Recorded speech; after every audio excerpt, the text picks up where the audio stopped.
After the child of mystery appeared in Essie's arms, peace left the village. Fear grew, whispers spread, and the more the child showed signs of power, the more the village turned against him. But the greatest danger was not the child. The greatest danger was the evil already hiding in human hearts. After the night of the glowing child and the fiery-eyed old woman, nobody in Asempa slept well. People shut their doors early, fires burned till morning. Children were warned not to go near Essie's hut. But in Essie's home, the child remained calm.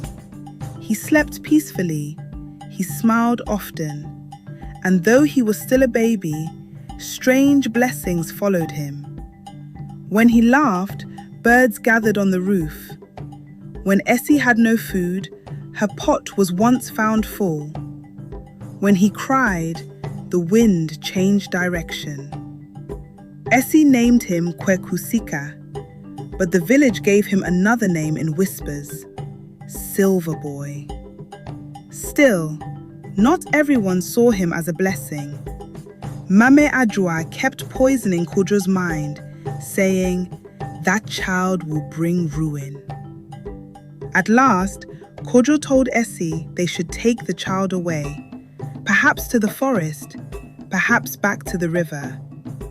Essie was shattered. You would abandon an innocent child because people are afraid. Kojo had no answer. Soon, something terrible happened. The chief's young son suddenly fell sick. He shook violently, foam covered his mouth. Nothing the priest did could heal him. And once again, the crowd pointed at Essie's child. "This is his doing!" Fear turned into accusation. The chief, desperate to save his son, allowed the villagers to decide that the child must be taken away at dawn to the old anthill beyond the forest. Essie knew that if she stayed, they would destroy him. So in the middle of the night, she ran away with her baby, barefoot, breathless, terrified. She ran through the dark forest until she reached the river. There, she fell to the ground and cried, "Whoever sent this child to me, help me now!" Then the river began to rise. Mist formed over the water, and out of the mist stepped the old woman. But this time, she did not look like an ordinary old woman. She shone with power. Her feet did not sink into the river. Her staff glowed. Essie bowed low and begged for mercy. Then the woman finally revealed the truth. Long ago, she said, the ancestors made a covenant. If greed, wickedness, and injustice ever became too great in Asempa, a child bearing the silver mark would be sent. Not only as a child of judgment, but also as a child of mercy. A child who would expose what was hidden. A child who would give the village one chance to repent. Essie wept. Then she asked the question that had burned in her heart. "Why me?" The woman replied, "Because your tears were honest. Because your heart stayed soft when others became cruel." Just then, Kojo arrived.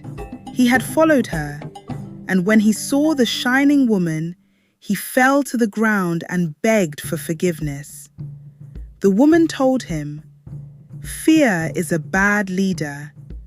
A man who lets fear lead him will one day betray even his own blood." At sunrise, the villagers arrived at the riverbank. The chief, the elders, Tano the priest, Mame Ajua, everyone. Tano pointed at Essie and shouted, "You see? She runs to the river because that is where her spirit child belongs." But before he could say more, Kwekusika opened his eyes. A bright light flashed from the silver mark on his forehead. The crowd screamed and stepped back. Then the child stretched out his small hand toward Tano. And suddenly, Tano's charms burst into flames. He cried out in terror. At that same moment, the chief's son, who had been lying weak on a mat, suddenly sat up healed. The crowd gasped. Then something even more shocking happened. A leather pouch buried near Tano's shrine rose out of the earth and landed before the people. Inside it were evil charms, powders, bones, and the fingernails of the chief's son. The truth was now impossible to hide. The chief shouted, "Speak!" And Tano broke. He confessed before everyone. He had made the chief's son sick. He had planned everything. He wanted the village to fear the child so that people would run back to him and your shrine. He wanted power. He wanted control. And then Mame Ajwa also confessed. She too had gone to Tano. She too had wanted the child removed, because jealousy had hard-spoke words, the words would never forget. It was not the child who brought poison into this village. It gave wisdom. It was greed. It was silence. The child had not come to destroy them. He had come to reveal them. The chief bowed his head before Essie and said, "Forgive us." Tano was stripped of his position. Mame Ajwa was publicly disgraced, and Kojo knelt before his wife and asked forgiveness for his weakness. Essie forgave him, but not lightly. From that day, Kwekusika was accepted by the village, and as he grew, people saw that he truly carried both mystery and grace. He became a child of peace, a child of wisdom, a child whose presence exposed lies and brought healing. And so the village that once wanted to reject him became the same village that later thanked heaven for sending him.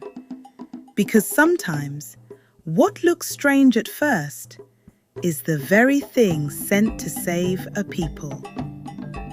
And that is why the elders of Asempa would always say, "Do not reject what you do not understand." Sometimes the blessing from heaven comes wearing a face the world has never seen before. End of part 2.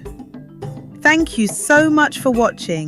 Please like, share, comment, and most importantly, subscribe for more powerful African folktales.